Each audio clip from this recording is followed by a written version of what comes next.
한국교회를 논하다 진행을 맡은 한기채 목사입니다.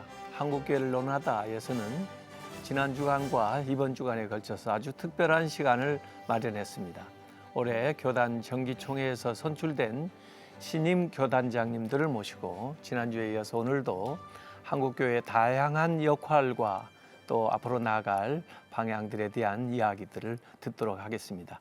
이 시간에도 많은 관심 부탁드립니다. 먼저 함께해 주신 세 분의 교단장님을 소개해 드리겠습니다. 먼저 대한예수교 장로회 합동총회 소강석 총회장님 나와주셨습니다. 안녕하세요. 어서오세요. 예. 이어서 대한예수교 장로회 통합총회 신종호 총회장님도 나와주셨습니다. 안녕하십니까. 기독교 대한감리회 신임 감독으로 선출되신 이철 감독회장 당선자께서도 나와주셨습니다. 어서 오세요. 안녕하십니까. 네, 지난주에 이어서 이렇게 함께해 주신 세 분 교단장님께 감사드리는데요. 앞서 소개해드린 대로 한국교회를 논하다에서는 아주 특별 계획으로 마련한 신임 교단장에게 듣는다. 지난 시간에 이어서 2부 시간에는 한국교회 현안과 그 대응 방안에 대한 주제를 가지고 의견을 나눠보도록 하겠습니다. 무엇보다 코로나 사태 가운데 이제 한국교회와 교단을 이제 대표해서 자리를 맡게 되신 분들은 어느 때보다도 아주 중요하면서도 또 어려운 역할을 맡으셨다 이렇게 생각이 드는데요. 또 코로나 사태로 인해서 한국교회가 안게 된 위험 가운데 저는 가장 큰 것이 신뢰도가 추락된 거 아닌가 이렇게 생각을 하고 있습니다. 그 원인이 어디에 있었는지 먼저 한번 짚어보고 거기에 대한 의견을 말씀해 주시면 좋겠는데 우리 소강석 목사님께서 먼저. 제가 먼저 합니까? 우리 한국교회는 경제성장과 함께 한국교회가 물량적 성장을 이루었지요. 아니, 이 경제성장의 정신적 진원 이 되었다고 생각합니다. 그런데 우리 한국교회가 갑자기 부흥을 하다 보니까 세 가지가 부족했다고 봐요. 첫째는 시대적인 정신, 어떤 가치를 세상에 제시하지 못했습니다. 두 번째는 사회적 책임을 감당하지 못했죠. 가령 뭐 여러 가지 기후, 환경, 뭐 생태계 그런가 하면은 뭐 출산, 장려, 교회가 좀 앞장섰어야 되는데 또 하나는 뭐냐면 리더십을 키우지 못하고 서로 뭐라고 할까요? 그냥 그 지도자들끼리 서로 하나 되지 못한 모습을 보여주고 또 우리 한국교회는 그 1등을 죽이는 사회, 그냥 잘 나가는 사람을 끌어내리고 공격하는 이런 나쁜 문화적 병리 현상이 들어오게 되었습니다. 일종의 이제 하인리 법칙이었죠. 그러면서 이제 한국교회가 계속 언론에 얻어맞게 되고 공격을 받게 되었습니다. 그러면서 당연히 신인도가 추락할 수밖에 없었죠. 그런데 이 코로나라고 하는 괴물단지가 나타나가지고 우리 뭐 교회는 우리 하나님 앞에 절대적으로 예배드리는 그 예배를 가장 존엄스럽게 생각하거든요. 그러니까 그 예배를 끝까지 고수하며 지켜야 한다는 이러한 그 강경파, 좋지요. 당연히 우리는 순교적 각오를 가지고 그러나 그 순교를 너무 지나치게 이제 사실 그렇게 좀 내세우다 보니까 야, 그러면 너희들만 그 위에서 우리나라가 존재하느냐 해서 이제 욕을 먹게 되었고 또 하나는 이제 지나친 그 애국운동 하신 분들의 그 정신과 그 마음을 우리가 충분히 이해하고 우리가 기도해야죠, 같이. 그러나 과격한 방법을 우리가 하게 되면 반드시 과격한 공격을 받게 되는 것입니다. 그래서 뭐 교회에서 또 이제 밥을 먹고 예배를 드리다가 어쩔 수 없이 감염자 나올 수 있는 것이죠. 그러나 마스크를 쓰라고 할 때는 좀 써야 되는 것이 좋고요. 방역을 지키면서 했으면 뭐 불강력이 어쩔 수 없지만 마스크를 쓰지도 않고 밥을 먹으면서 확진자들이 속출이 되면서 이거는 교회가 이제 사회의 지탄을 받게 된 것은 분명합니다. 이건 우리가 인정을 해야지요. 그러나 우리가 이제 어떻게 이 부분을 이제 신뢰를 우리가 회복해야 될 것인가, 이 부분은 이제 다음에 이야기하도록 하겠고요. 예. 우리 IMF 맞은 것도 신뢰도가 떨어지니까 외국 투자 자본 회수해 가고 그러면서 이제 금융 위기가 왔잖아요. 우리 한국 교회도 사실 신뢰도를 회복해야 되는 게 아주 절대절명의 과제인데 어떻게 보시는지 우리 신종호 총회장님. 한국 교회를 그 역사적으로 들여다보면 영적인 흐름이 있더라고요. 예. 70년대, 80년대는 그야말로 기도원 영성운동. 얼마나 그때 뭐 기도원 가서 기도하고 부르짖고 했던 때가 엊그제 같거든요. 그리고 신학교 가서 목사를 하려고 할 것 같으면 산에 가서 소나무 새 그루는 뽑아야 된다고 하는 그런 용어도 나올 그렇죠. 정도로 얼마나 영성에 그 관심들을 가졌고요. 그리고 90년대 오면서부터 제자와 훈련, 셀 목회 이게 등장했거든요. 그리고 2000년대 들어와서는 찬양운동, 세들백 교회의 찬양운동을 통해서 그때부터 한국 교회에 스크린이 들어오고 드럼이 들어오고 찬양단이 들어오고 그 이후에 10여 년 동안 함께 하다가 그때 지금으로부터 한 10여 년 전에 5일째가 됐었습니다. 그때부터 어떤 영적인 갈림길에 주도적인 어떤 한국교회의 흐름에 주도할 수 있는 그런 게 사실은 없었거든요. 예. 그래서 그때부터 저는 목회할 때 이런 생각을 가져봤어요. 그동안 너무 외향적으로 이렇게 했기 때문에 이제는 더 깊이 내면의 소리를 들어가면서 하나님과 나와의 그 말씀 운동이 더 깊이 돼야 되지 않겠나 이런 생각을 가지면서 그때 저희 교회도 수양관을 5일째 되어져서 교인들이 어디 또 이제 밖으로 나가기 때문에 붙잡아 두기 위해서 수양관을 준비했던 게 바로 10년 전의 일이거든요. 성경에 보면 바벨론 포로에서 70년에 이스라엘 백성들이 돌아오지 않습니까? 그게 또 회복이고 그 다음에 올해가 전쟁 70년의 회복이고 해서 여기에 우리 교단은 회복의 포커스를 사실은 맞췄었거든요. 우리 교단이 지금 그 68개 노예 1280여 개 교회 그리고 교인이 250만 이렇게 형성이 되어 있고 사실은 이런 내용들이 사회에 잘 알려져 있지 않지만은 복지나 선교나 60% 이상이 기독교가 지금 하고 있지 않습니까? 그럼에도 불구하고 이 기독교에 대한 사회적인 편향적인 이해가 상당히 골이 깊다고 생각해 볼 수 있어요. 그래서 작은 이런 어려울수록 저는 이런 생각을 해봐요. 이게 그 일희일비하지 말고 본질적인 사명을 교회가 꾸준히 해간다면 신뢰 회복의 최선의 길이 아니겠는가. 지금 우리가 몰라서 못하는 건 아닙니다. 그런데 머리에서 가슴으로 안 넘어가거든요. 감동을 줄 수 있는 개념이 없더라고요. 그래서 조금 더 감동적으로 또 신뢰 회복의 작은 일의 그 본질적인 사명을 꾸준히 이 어려울 때에 함께 한다면은 이 시기가 지난 다음에는 교회다움을 조금 더 회복할 수 있는 이런 기회, 이 기회를 위기로 삼는 좋은 기회가 되었으면 그렇게 합니다. 이철 감독 회장님, 사실 저도 놀란 게 네. 그 근래 통계에 의하면 기독교에 대한 신뢰도가 떨어지죠. 천주교나 불교보다도 떨어진다고 그러거든요. 그러니까 원인을 우리가 잘 분석을 해야 될 것 같은데요. 이 세상 사람들이 교인들을 존경하지 않는다는 거죠. 그러니까 교인들이나 자기들이나 별반 차이가 없다는 거예요. 그러니까 교회는 영적 성숙도를 얘기하지만 그 영적 성숙도가 동시에 인격 성숙도이기도 합니다. 저는 이제 교인들의 삶이 세상 사람과 별반 다르지 않고 어떤 때는 더 심하다. 그러니까 교인들을 존경해야 될 이유가 없는 거죠. 정직성이나 도덕성이든지. 저 사람들은 우리 영상 안 봅니다. 정직성이나 도덕성으로 나타난 삶으로 보는데 교인들로서 삶의 변화가 없다는 것이 가장 큰 본질적 문제인 것 같고, 두 번째는 아까 말씀하신 대로 교회가 얼마나 많이 사회사업을 많이 합니까?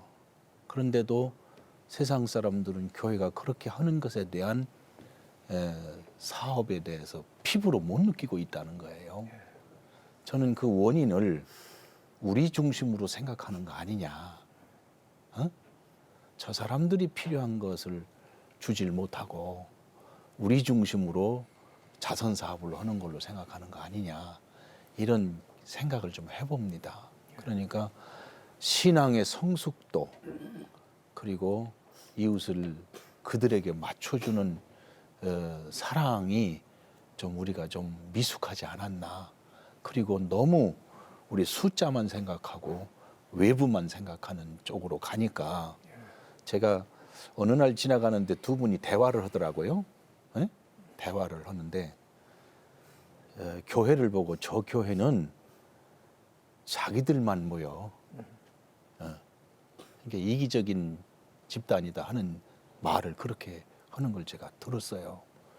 우리는 아니라고. 우리가 얼마나 일을 많이 하느냐고 해도 밖에서는 그렇게 느끼고 있다는 게 문제라는 거죠. 그 대안을 그 이야기한다면 저는 이제 원인만 분석했는데 예. 아까 우리 신정원 총회장님 말씀하신 대로 기독교 본질 가치 위에 서서 예, 그렇습니다. 시대 정신과 그리고 가치를 교회가 제시하면 되는 겁니다. 그리고 사회적 책임을 감당하는 거예요. 그러면서 리더십을 세워가면 되는 겁니다. 한 가지 더 곁든다면 우리 세상 사람도 교회가 좋은 일을 다 압니다. 모르는 게 아니라 다 알아요. 기자들도 압니다. 그런데 좋은 일을 하면서 교회가 좀 투명해다오. 그 뭐 통계에 다 나왔지 않습니까? 교회가 좀 투명, 도덕성을 높여다오. 그냥 우리가 이걸 회복하면 되는 겁니다. 그러니까 지금 그 문제도 우리가 진단을 해야 되고 회복할 수 있는 방안도 이렇게 얘기를 하시는데 요새 이제 공예배 관련돼서도 사실 일반인들이 보는 시각이 아까 말씀하신 대로 우리하고 굉장히 다르거든요. 그래서 안 믿는 사람들의 입장에서 한번 우리 모습을 비춰보자 이런 것도 참 중요하다고 생각하는데 우리 신영호 총회장님은 어떤 이제 앞으로 우리가 노력해야 될 부분들까지 한번 얘기를 좀 해주시면 좋을 것 같습니다. 그 하버드 교수가 오래전에 이런 얘기를 했습니다. 그 교회 모이는 수하고 그리고 경제적인 성장 속도하고 한 수레의 양바퀴다. 그러면서 한국 교회를 빗대면서 얘기한 게 한국 교회가 가장 발전적인 성장 속도가 80년대이거든요. 그러면 한국 사회가 가장 경제 부흥이 80년대입니다. 그때 고속도로 나왔고 그런 의미라고 하면은 교회 모이는 숫자고 경제 성장 속도가 같다는 그런 얘기인데 지금 가장 중요한 것은 예배 회복 아닙니까? 그렇다면 그 각 교단 총회마다 이 코로나 때문에 그 생각해 보니까 정부가 명령하니까 무기력하잖아요. 한 교단으로는 안 되는 것 같더라고요. 그래서 이번 기회에 뭔가 그 우리 전 교단들이 하나로 묶어서 한 소리를 낼 수 있는 그런 협의체가 다행히 정부에서는 그 협의체를 만들어서 장관들과 같이 협의할 수 있는 그런 기구가 이번에 생겼지 않습니까? 그 기구를 통해서 교회는 교회의 신뢰도에 회복을 할 수 있는 그런 조안점을 맞추고 또 정부는 또 이제 종교를 이해할 수 있는 그런 분야를 이렇게 형성하면서 함께 나가면 좋지 않겠나 하는 생각을 가져봅니다. 네, 소강서 목사님도 먼저 추가적으로 우리 이철 회장님. 이철 네. 감독님께서 그 신앙은 신앙 본질로 가야지 종교가 정치와 결탁한다는 것은 위험한 점이 많아요.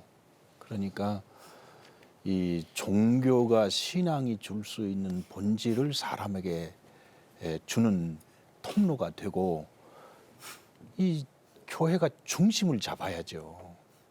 바람에 휩쓸려서 이리 가고 저리 가는 게 아니고 우리는 복음을 생명으로 여기고 복음을 전하는 거니까 이 복음의 가치관을 든든히 세워가야만 시대에 답을 줄 수 있는 거 아니겠습니까?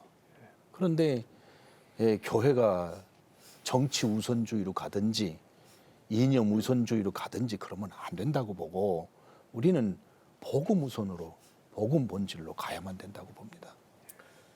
그 예배는 예. 포기할 수 없는 우리 그리스도인의 가치고 생명이에요. 우리 그리스도인에게 있어서 목숨과도 바꿀 수 있을 정도의 최고의 절대 가치인 건 분명합니다.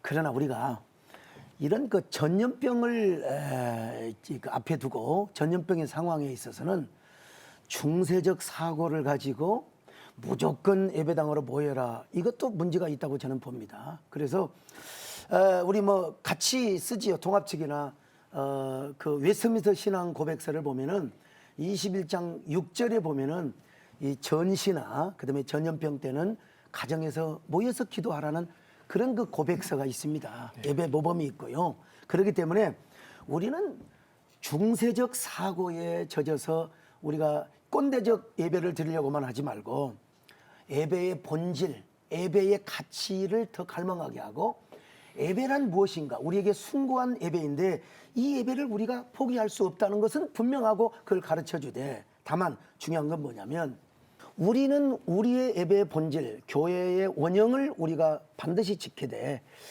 우리가 전시 때 내지는 이런 그 코로나 위기 때 예배 매뉴얼이 사실은 좀 한국 교회가 그걸 다 채택을 해야 된다고 봅니다. 함께 이걸 제가 알기로 이제 한계채 목사님께서 이거 매뉴얼을 만들었어요. 그걸 한번 좀 이 자리에서 좀 사회만 보지 마시고 좀 소개해 주시면 좋겠다 생각이 듭니다.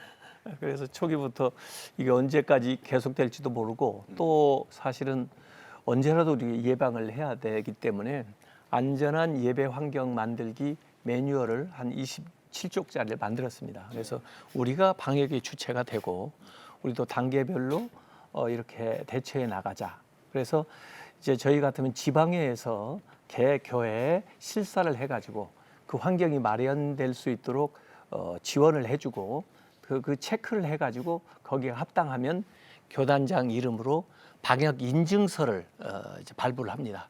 거기에 대해서 이제 개교회 담임 목사는 이제 서약서를 쓰고 해서 우리 스스로 안전하게 예배드리고 있다고 하는 것을 교인들에게도 알려줘야 교인들이 안심하고 교회 올 거 아닙니까? 그리고 지역사회도 걱정하지 않고 또 나라에 끌려가는 것이 아니라 우리 스스로 주체적으로 해나갈 수 있는, 그걸 이제 이번에 이제 정부하고 협상할 때도 그걸 제시를 했어요. 우리 스스로 할 수 있게 해달라. 우리도 이런 정부보다 오히려 더 엄격하고 구체적인 지침을 가지고 수행하고 있다. 이렇게 해서 같이 교단들이 좀 형편에 따라 좀 다르게 하면서 이렇게 해나가면 좋을 것 같아요. 저는 그 교단은 다르지만 상황은 다르지만 사실 그거 다 저도 읽었습니다. 예. 제가 설명 잘할 수도 있는데 예. 원처자에게 마이크를 넘겼는데요. 저는 우리 통합측 총회장님도 그렇고 감리교도 마찬가지고 조금은 다를 수 있지만 공통 분모를 찾아서 이런 매뉴얼을, 그리고 앞으로 한교총에서도 좋은 부분을 채택해서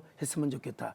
제가 알기로 우리 중대본 본부장이신 국무총리님에게도 이미 그걸 전달했고, 제가 알기로 총리님도 그걸 보고 굉장히 감동을 받았다는 이야기를 간접적으로 들었습니다.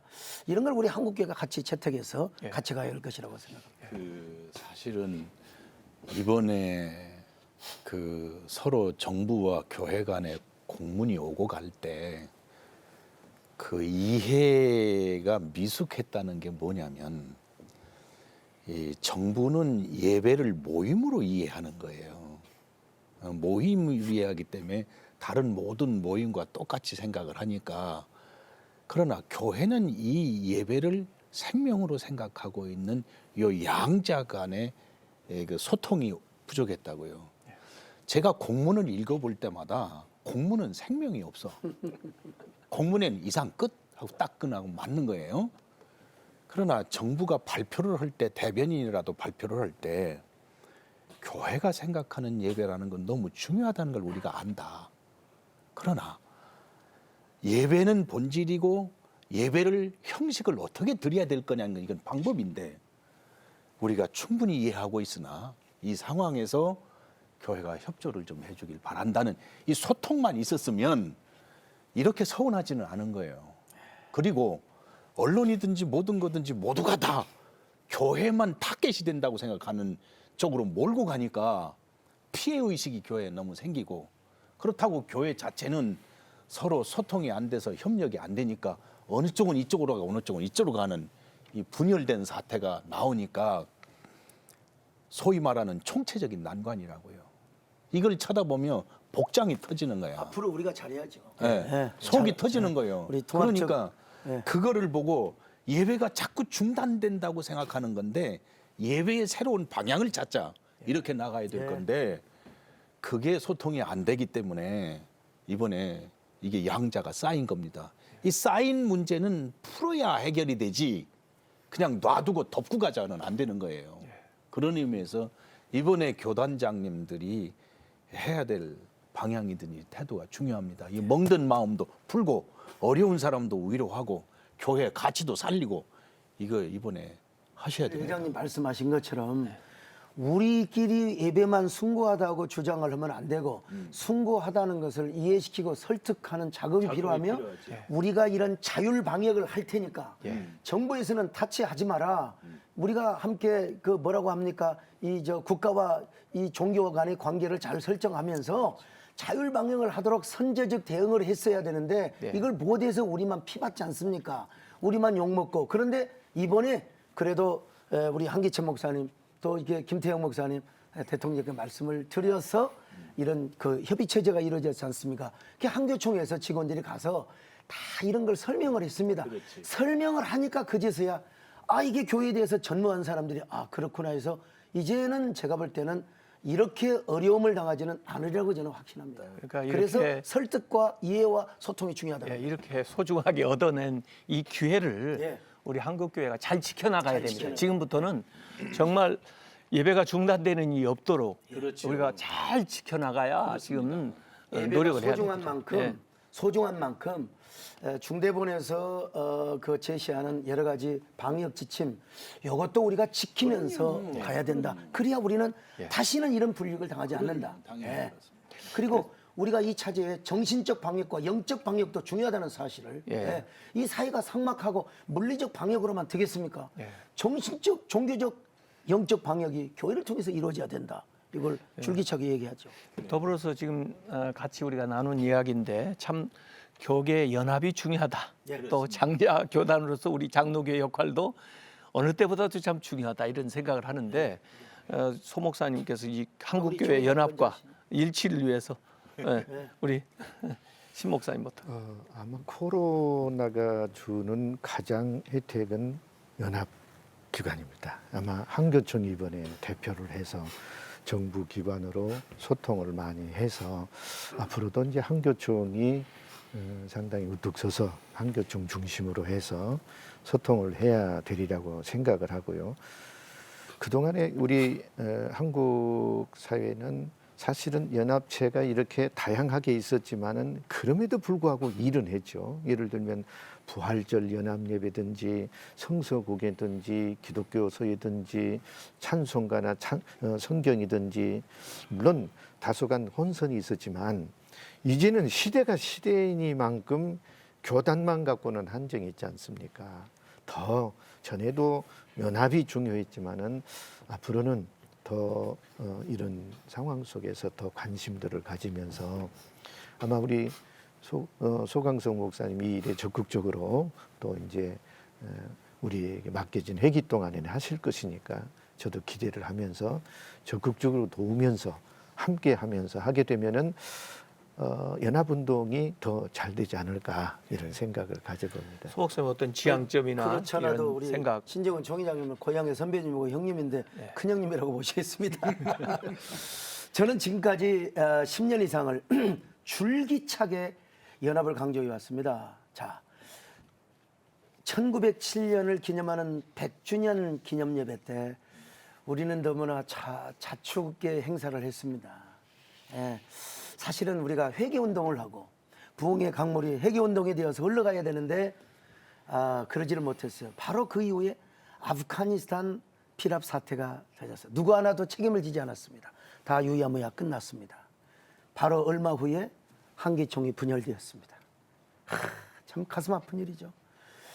분열되면 안 된다고 저는 선배 어른들에게 정말 눈물 흘리면서 말씀드렸지만 야 그래서 총회장은 해야 되겠구나 이런 생각도 한번 해본 적이 있었고요. 그리고 나서 또 얼마 후에 또 이제 또 한교총이 또 분열되어서 보수 기관을만 해도 연합기관 지금 NCC까지 하면 연합기관이 지금 4개가 되었습니다. 이 우리의 부끄러운 일그러진 우리의 자화상이 아닐 수가 없습니다. 이 코로나가 지금 연합을 하게 할 수밖에 없는 그런 연합의 생태계를 만들어 주셨습니다. 이 얼마나 감사한지 알 수가 없습니다.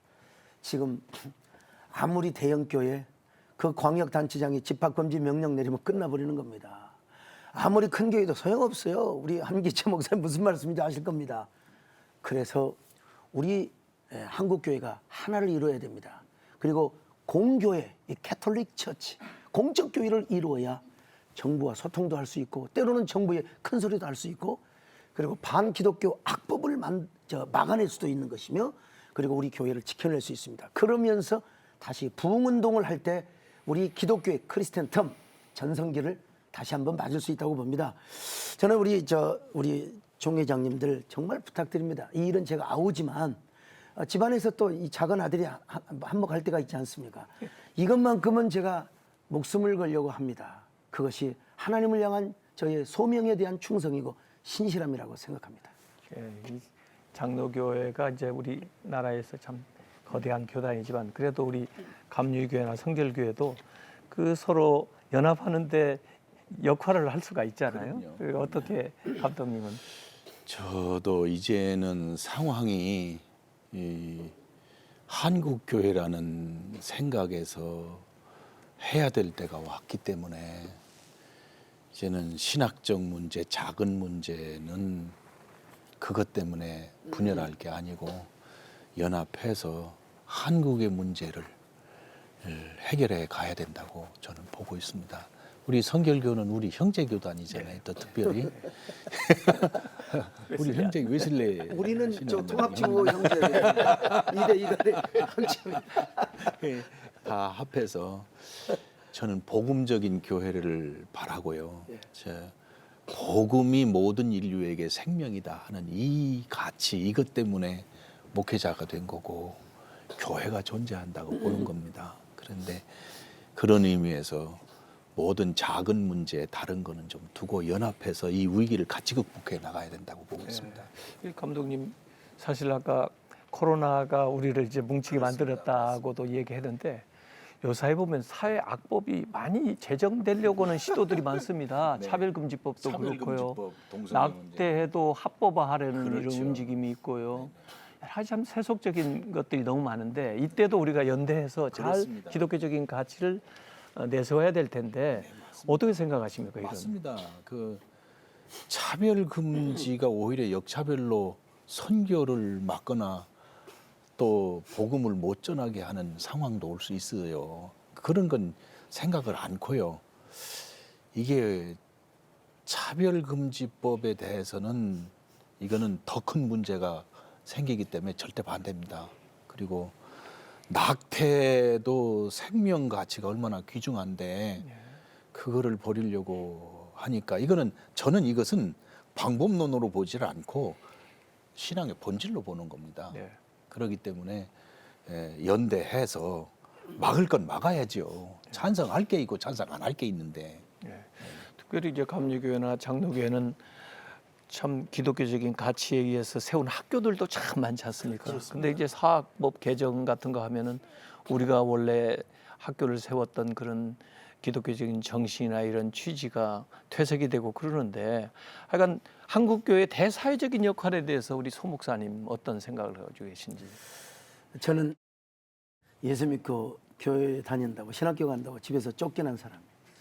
부목사 한 번도 못 해보고 목회를 배워본 적이 없습니다. 그러니까 저는 오갈 곳이 없어서 교회를 개척한 사람, 개척 멤버 한 명도 없이.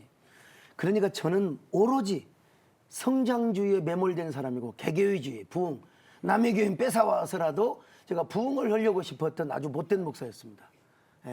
참 자백하고 회개합니다.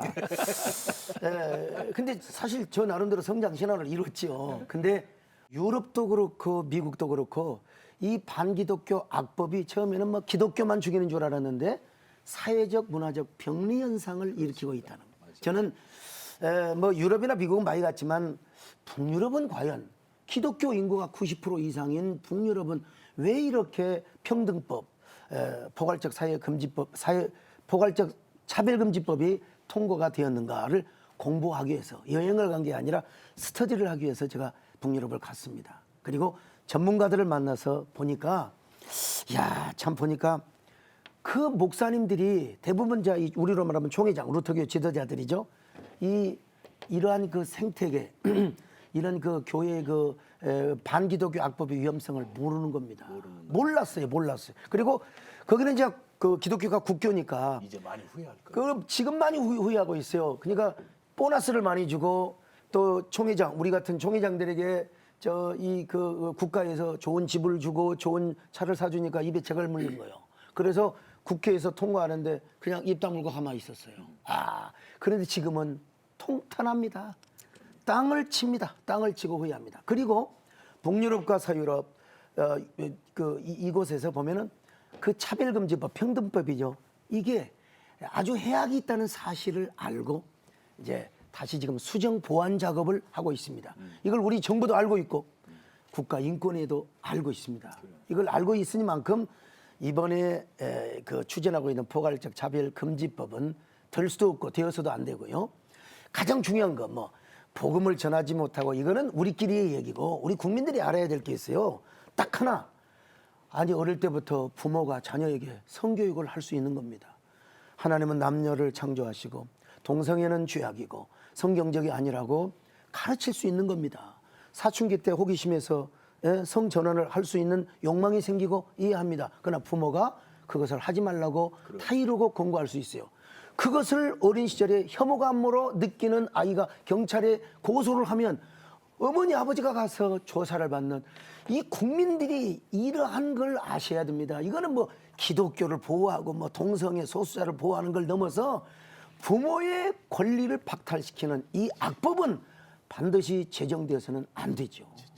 신정호 총회장님도 참 우리 회기가 힘든 회기가 된 것은 코로나 때문에도 힘들지만 지금 국회에 제출된 차별금지법이 제출돼 있지 않습니까? 또 술술 사학법 때문에 이게 오늘 우리 새벽에 몇 분들이 지금 사학법 때문에 긴급히 소집이 돼서 논의하고 또 함께하고 있는 줄 알고 있거든요. 그리고 낙태 문제도 그렇고 이 굵직굵직한 것들이 코로나 때문에도 힘든데 이런 문제들이 지금 올라와 있거든요. 문제는 이 차별금지법에 대해서 우리 교단의 입장은 확고합니다. 모든 차별은 반대하나 국회에 제출된 법안은 문제가 있다. 왜냐하면 이 각 분야마다 한 40여 가지가 그 개별적 차별 금지법이 지금 시행이 되고 있더라고요. 그럼에도 불구하고 여기에 중점에 대표적인 것이 동성애를 조장하는 것 아닙니까? 아까 우리 수 목사님께서 가정의 성교육을 얘기했지만은 만약에 이게 발의가 되면 성교육뿐만 아니고 사업장에도 마찬가지고 교회 목사들도 마찬가지고 다 문제가 돼요. 이런 문제가 대두가 되면 고발자가 생길 것이고 사회에 구분되어지는 이런 문제들이 아주 심각한 그런 어려움이 생긴데 아까도 얘기했지만은 유럽 같은 데는 이런 문제를 제정해 놓고 사회적 병리가 생기기 때문에 어려움을 겪고 있는 거예요. 그렇게 해서 상당히 후회들을 하고 있고 또 다른 대안을 제시하고 그런다고 합니다마는 어떻든 이런 문제들도 교단 혼자 할 수 있는 것은 아니더라고요. 우리 한교총에서 어제도 아침에 또 대표자들께서 모여서 차별금지법 반대를 위한 기도회를 갖고 한 달에 한 번씩 기도회를 갖고 해서 역점을 두고 기도하고 그랬습니다만은 이 문제도 역시 연합체가 함께함으로 해서 강력한 어떤 힘을 줄 수 있지 않겠나 그런 생각을 가져보는 거죠. 그거와 더불어서요, 총회장님. 지금 이제 이전에는 이제 애프터 코로나 끝나고 어떻게 할 거냐 이런 생각을 또 가진 적도 있었지만 요새는 이제 위드 코로나하고 함께 살 수밖에 없고 더구나 우리는 이제 코로나 총회장이라 우리 회기 동안에 이 참 문제와 함께 갈 수밖에 없는데 이때 이제 할 수 있는 사역들, 계획할 수 있는 것들이 무엇이라고 지금 생각을 하고 계시고 진행하고 계시는지 모르겠습니다. 이제는 그 디지털이나 온라인이나 AI나 이런 전환이 어떤 지금 분기점인 것 같아요. 사회적인 어떤 사회가 이런 면에 사실은 저는 어릴 때 주일학교 때부터 신앙생활 하면서 그때의 여름 선교학교 다니엘 얘기나 노아 얘기나 그리고 아브라함 얘기나 그때 줄기차게 늘 들으면서 그 신앙을 다지면서 그때는 융판 교육이고 선생님 대화하는 얘기에 좋아서 이렇게 갖고 옥수수 나눠주고 깡냉이 나눠주고 감자 나눠주고 이럴 때 좋아서 있지만 이제 그런 시대는 아니지 않습니까? 이런 전환의 획기가 이런 게 돼야 될 것 같고 지금 우리 교단은 이제는 가장 중요한 코로나19 특별 미래 전략팀을 지금 짜서 이제 아까도 얘기했듯이 방역 그 인증제든지 자율 방역이든지 이렇게 해서 선제적 대응을 할 수 있는 미래 전략팀을 지금 구성하려고 이렇게 하고 있고요. 그리고 재난에 대한 매뉴얼이 없습니다. 그 교단 안에 이런 매뉴얼도 1단계 내지는 2단계. 예를 들면 지난번 강원도에서 산불 났을 때 아니면 포항에서 지진 났을 때 이런 게서 어떤 성금 갖고 나중에 가서 위로한다고 이렇게 아니고 이제 우리 교단들도 우리가 68개 노회이기 때문에 한 분씩만 해도 68명이 회집할 수 있는 그런 힘이 있기 때문에 그걸 넘어서 적극적인 대응할 수 있는 매뉴얼을 또 함께 하고요. 그리고 이 저출산 그리고 고령화, 다문화 다양한 시스템들이 많지 않습니까? 이런 것들을 함께 모두어서 이렇게 재난과 또 어떤 이런 게 있을 때에 매뉴얼을 한번 이렇게 만들어 가려고 지금 계획하고 있습니다. 소강숙 총회장님. 티빙겐 대학의 교수를 하셨던 한스 킹이 미래 교회는 이 제도적인 교회는 결국 사라지거나 쇠퇴하게 될 것이다. 그러나 하나님을 향한 그 영성의 욕구와 그 갈망은 커질 것이다. 이런 예견이 지금 결국 맞아떨어져 있습니다. 닐 콜이라는 학자는 교회 3.0이라는 책에서 종교 없음. 이제 결국 교회는 쇠퇴하게 될 것이라. 우선 보면 이제 그런 사람들이 말이 많은 것 같아요. 코로나 상황과 맞아떨어져서. 그러나 한세기가 나온 우리 대한민국의 가장 위대한 이어령 박사님이 계십니다. 이분은 생명이 자본이다라는 책에서 결국 종교도 생명을 얼마나 획득하느냐에 따라서 우리 종교의 사월이 갈려 있다는 것입니다. 저는 그렇게 생각합니다. AI, 지가 무슨 소화를 합니까? 밥을 먹습니까? 기도를 합니까? 빅데이터는 가지고 있지만 아무것도 못해요. 죄를 사해주는 능력도 없고 우리에게 영혼을 구원해주는 능력도 없어요. 4차 산업혁명이 오면 올수록 한국교회가 복음의 생명력만 충만하게 가지고 있으면 저는 한국교회가 다시 번성할 수 있다고 저는 확신합니다. 이것만 우리가 알고 우리 교단장님들이 순교도 중요하지만 우리 생명을 잘 살려서 한국교회를 이번에 105회기 때 통합이나 합동이나 또 우리 감리교나 같이 다 좀 부흥했으면 좋겠습니다. 네. 실제적으로 이제 4차 혁명 이제 시대 그리고 지금 소강석 목사님 많이 쓰시는 목회 생태계가 많이 변화된 이런 상황 속에서 우리 교회가 이제 대처해야 될 문제들이 굉장히 많은 것 같아요. 기후 변화에도 또 생태계 보존에도 여러 가지도 앞장서야 될 것 같은데 거기에 이제 우리 교회들이 한국 교회가 어떻게 좀 사역을 해 나가야 되나 이철 감독님께서. 저는 첫째로 신앙 회복이 제일 중요하다고 봅니다. 예. 그게 아까 말씀하신 대로 본질 문제니까요. 예. 신앙 회복이 전제되지 않는 모든 나머지는 그거는 기초 없는 거니까요. 예. 신앙 회복과 회복이 중요하고 두 번째는 미래 전략을 이제는 선제적으로 찾아서 대응해 나가는 팀을 우리가 구성하고 이거를 이제 목회자들과 교인들에게 손쉽게 전달해주고 소통할 수 있는 미래 전략팀들이 좀 필요하고요. 왜냐하면 뒤따라가서는 안 되니까. 그리고 이미 예측하고는 있었으나 교회가 같이 연합해서 발을 내디는 데는 속도가 늦었어요.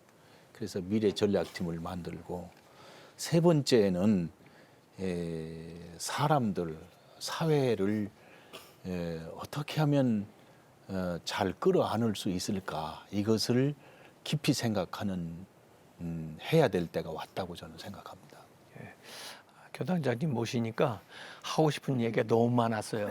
그런데 이제 그래도 마무리해야 될 시간인 것 같습니다. 그래서 또 이제 교단장님이 일을 진행하는데 그 교회들의 협력도 필요하고 교우들도 그렇지만은 또 같이 일하는 그 임원들도 한마음 한뜻이 돼야 될 텐데요. 그 한국 교회 성도들 또 같이 협력하시는 분들에게 전하고 싶은 말씀이 있으시면 마무리 좀 발언 좀 해주시죠. 요즘은 그 개인 플레이 시대가 아닙니다. 다중 플레이 시대입니다. 이렇게 혼자 노는 사람은 따로 왕이 되게 돼 있어요. 예. 다중 플레이 시대에 임원들과 함께 코오퍼레이션을 해야 된다고 봅니다. 예. 그래서 저는 임원들과 함께 맨 먼저 이제 영광으로 가지 못하고 저희는 그 양화진으로 가서 특별히 그 언더우드 선교사가 그 저 백신을 가지고 이제 콜레라를 치료했지 않습니까? 또 뭐 헐버트 그다음에 또 그 존 헤론이라든지 그리고 언더우드와 함께 우리 그 세문안 교인들이 콜레라를 치료해서 받은 보상금. 세문안 교회가 저희 교단은 아니고 신정호 총회장님의 교단입니다만은 그분들이 그 보상금을 받아서 세문안 교회를 지었다는 거. 우리가 이 각오, 우리 세문안 교인들의 정신, 언더우드 정신, 존 헤론의 정신을 가지고 우리가 총회를 섬기고 한국교회를 한번 섬겨보자 해서 양화진을 이제 갔습니다. 갔고 그리고 이제 그 지방을 다니면서 함께 총회 때 나누지 못했던 소통하지 못했던 것들을 함께 감성적 정서적 소통을 하고 그렇게 마음이 하나가 될 때 그런 다중 플레이를 할 때 드디어 우리 한국교회도 세울 수 있다고 생각합니다. 그렇게 하려고 합니다. 네, 저도 사실 문중경 맞아요. 순교 제가 기념관에서 배웠습니다. 시작했거든요. 근데 다 어떻게 순교 영성을 우리가 본받자 그런 각오를 선구자시죠. 하게 된 것 같은데 우리 신정호 총회장님은 저는 이런 생각을 해봐요. 고난을 슬퍼하고 아파만 하면 절망이 되지 않습니까? 거기 초점을 맞추지 말고 그리스도의 십자가에 조명해 보면 공감의 능력이 생길 것 같아요. 그러니까 이 시대에는 공감의 능력이 약하지 않습니까? 머리로만 이렇게 함께 하기 때문에 상대방의 아픔을 서로 동참하고 공감하고 이렇게 되면 아마 이게 고난의 신비요, 이게 기적이 아닐까. 이게 우리는 어떤 것이든지 그 본질적인 것은 그리스도의 십자가의 조명을 하는 것이 신앙의 본질이라고 생각해서 저기 그 105회기 때는 에스라의 그 어머니 역할의 회복에 그 굉장히 저희들은 그 여기에 포커스를 맞추고 있고요. 그리고 그래서 이제 약자들을 섬기고 또 어려운 교회를 섬겨서 아마 밑에서 돕고 섬기고 하는 그런 총회로 함께 하려고 이미 그런 것들을 계획하고 함께 하고 있습니다. 어머니 역할을 하는 어머니도 시어머니가 아니고 친정어머니 같은 그런 마음으로 안고 보두고 채우고 함께 하면서 105회기를 한번 이끌어 가려고 친정어머니라는 말씀이 굉장히 공감이 되는데 이 교단 총회의 역할은 이제 개교회들을 이렇게 안고 격려하고 위로해 주는 게 우리 임무인데 이게 사무적으로 나가게 되면 참 어려워져요. 그래서 저희도 이제 우리 임원들이든지 우린 또 감독님들이 연애 감독님들이 계시니까 깊이 얘기를 좀 하고 서로 이해하는 역할을 일을 좀 먼저 심도 있게 하려고 생각하고요. 교단 전체를 돌면서 상황이 이렇고 또 교단도 큰 교회와 작은 교회 장로님들과 목회자들 이 관계를 터놓고 이해하는 소통의 기회를 이번에 심도 있게 만들려고 합니다. 그런 다음에 우리 한 마음으로 같이 가자. 그래서 이제 다 저 순교자들을 찾아가시는데 저도 속으로 저희는 순교 100주년 기념관을 좀 먼저 찾아갈까 그렇게 생각하고 거기 지금 있습니다. 리모델링 중이니까 알아보고 가셔야 돼요. 아 그래요? 감사합니다. 한국교회를 논하다 특별기획으로 마련한 신임 교단장님에게 듣는다는 시간을 통해서 지난주와 이번 주에 우리 교단장님들 모시고 한국교회 다양한 사안들과 역할들에 대해서 말씀을 나눠봤습니다. 코로나 사태 가운데 많은 숙제를 안고 있는 한국교회를 위해서 앞으로 임기 동안 힘써 일하실 텐데요. 이 교단장님들 위해서 특별히 기도해 주시고 많은 격려해 주시기 바랍니다. 함께해 주신 세 분들께 감사드리고요. 또 한국교회를 논하다 오늘 순서 여기서 마칩니다. 함께해 주신 성도 여러분 고맙습니다. 감사합니다.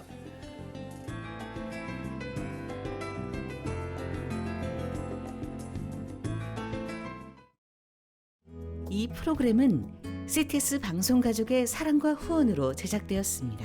후원전화 02-6333-1003번, ARS 060-808-1004번으로 전화주세요.